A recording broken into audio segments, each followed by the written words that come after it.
Buenas, soy Franco y voy a hablar del impacto de los distintos escenarios de cambio climático en el desempeño estructural de los aerogeneradores offshore. Sabemos que la energía eólica offshore se está volviendo cada vez más importante, ya que la proporción de energía generada mediante este medio continúa incrementándose, en especial en los países europeos. Se estima que para el año 2040 representará el 16% de la generación total en dicho continente.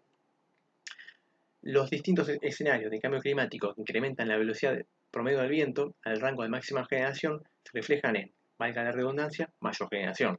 Sin embargo, esto también podría pagarse con tormentas fuertes con mayor frecuencia, haciendo que el aerogenerador deba sacarse de servicio más seguido para prevenir daños por la alta velocidad de viento.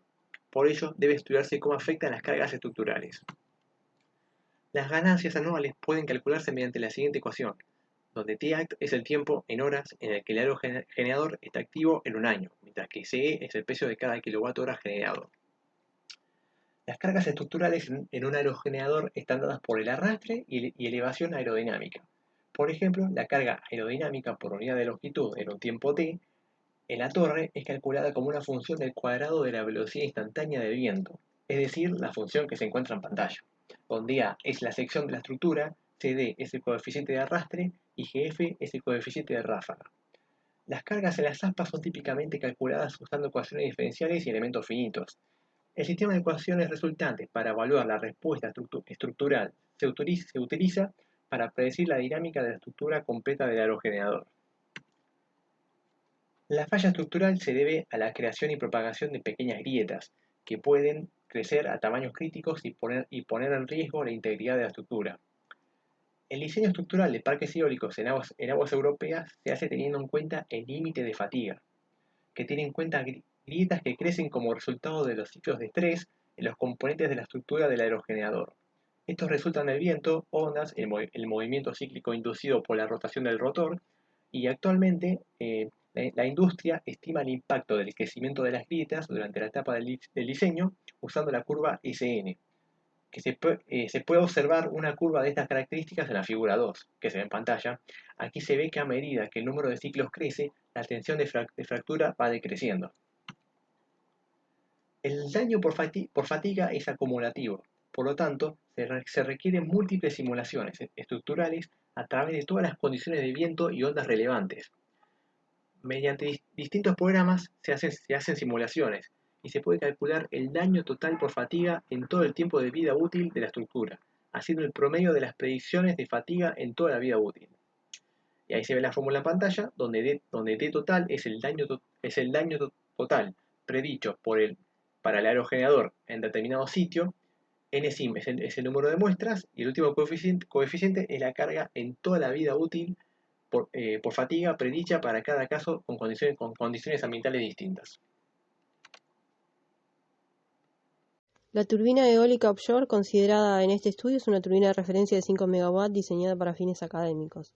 Las características se muestran en la tabla. La duración del estudio fue de 11 minutos. El primer minuto incluye las cargas transitorias debido a las condiciones iniciales de la simulación y el análisis completo de 10 minutos. Se utilizaron datos medioambientales medidos por el mástil metálico fino 3 situado en el mar del norte alemán. La distribución de Weibull para la velocidad media del viento está dada por la fórmula, con el parámetro de escala lambda de 10,94 y el K de 2,32 como un parámetro de forma. La figura son muestras aleatorias extraídas de las distribuciones climáticas del sitio fino 3 y utilizadas para ajustar el modelo de regresión GP. En la figura 8 se ven las predicciones medias del modelo sustituto para el daño por fatiga durante la vida, para diferentes combinaciones de variables ambientales. También se muestra el gráfico de contorno de las muestras ambientales utilizadas para ajustar el modelo sustituto por debajo de cada superficie. La figura de la izquierda muestra que la generación de energía promedio aumenta a medida que aumenta el parámetro de escala, y la figura de la derecha muestra que el daño por fatiga contra los parámetros de escala y forma. Estos parámetros se calibraron usando un ajuste de cuadrados mínimos y se encontró que el daño por fatiga aumenta a un ritmo más rápido que el de generación de energía promedio. La figura de la izquierda muestra la probabilidad de falla por fatiga, que son pequeñas, Y la figura de la derecha, la probabilidad total que engloba el pilote, la torre y otros componentes no estructurales. En la figura se ven que los componentes estructurales tienen un peso bajo en el cálculo de las pérdidas. Está dominada por otros componentes no estructurales con tasas más altas de falla, como la caja de cambio. Pero es importante tener en cuenta que la falla de un componente estructural principal daría lugar a la pérdida de la capacidad de generación y causaría una pérdida de ingresos para todo el equipo. La figura muestra la escala constante entre la energía e ingresos.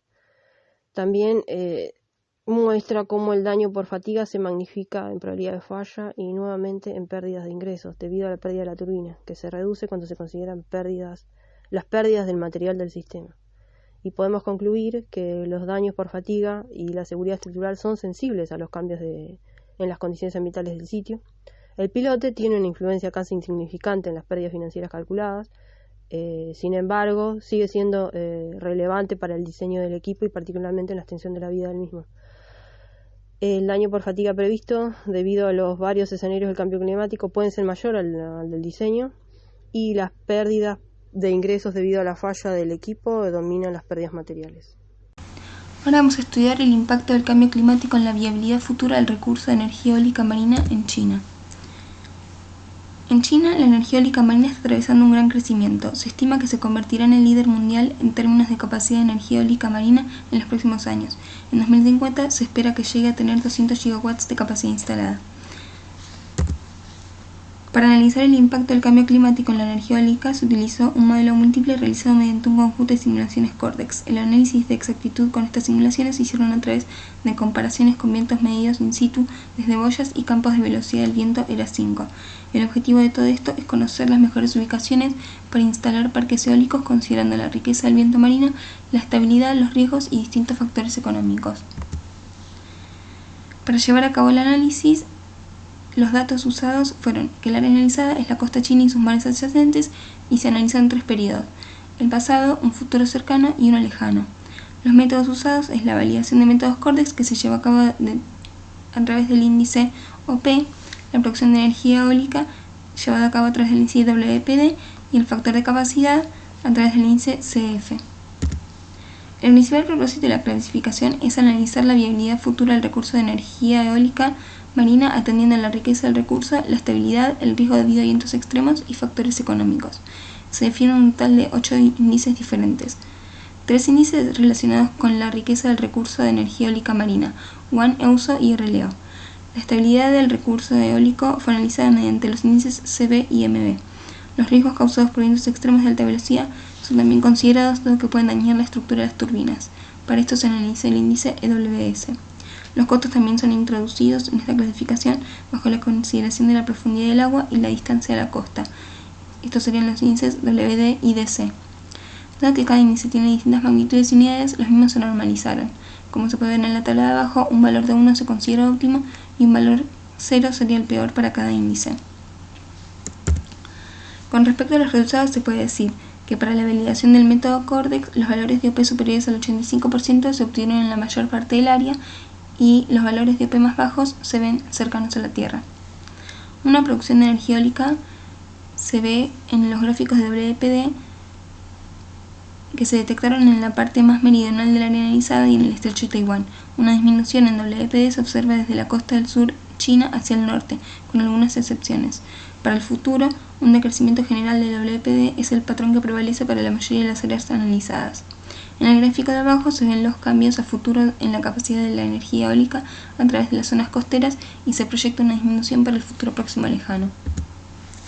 Los cambios de WPD también se analizaron a escala estacional para el futuro. Se observan diferencias importantes en función de la temporada del año. Se detecta una disminución general en primavera con valores de WPD decrecientes que superan el 10% en la mayoría de las zonas costeras y se proyecta un aumento entre el 10 y el 20% del WPD para la mayor parte del área durante el otoño, especialmente para la costa central de China. Por la variabilidad existente recién vista, es interesante clasificar el recurso de energía eólica marina para saber si el cambio climático va a penalizar la calidad del recurso. En cuanto a la riqueza del recurso eólico marino se prevé que sea sustancialmente alta, ya que dos índices, WAN y EUSA, muestran el valor más alto en la mayor parte del área analizada. Para estudiar el recurso energético se obtuvieron valores inferiores a 0,6 para ambos índices MB y CB. El impacto negativo causado por velocidades extremas del viento se analizó a través del índice EWS, que se observa un patrón diferente entre la zona más septentrional, donde se detectan valores superiores a 0,4, y el resto del área bajo alcance, donde se obtienen valores bajos. La distancia a la costa y la profundidad fueron considerados debido a su importancia en la determinación de algunos factores económicos. En la zona septentrional hay menos profundidad, por lo que favorece la posibilidad de instalar turbinas eólicas con cimientos fijos. Finalmente, los 8 índices fueron ponderados y promediados para obtener un índice general. La mayor parte de la costa oriental de China se clasificó en la categoría 4, lo que significa que el potencial del recurso es bueno. Cabe destacar que una franja costera a lo largo del sur y en el centro fueron clasificados como excelente, categoría 5. Por esto se puede concluir que el cambio climático no parece comprometer la viabilidad de la energía eólica marina como fuente de energía. Como conclusión final, podemos decir que se proyecta una reducción del WPD y del FC a lo largo del siglo XXI. Los cambios del WPD no serán homogéneos a lo largo del año. En primavera hay una disminución y en otoño e invierno hay aumentos. El recurso de energía eólica será bueno o excelente en la mayoría de los mares de China, según la clasificación de la energía eólica marina.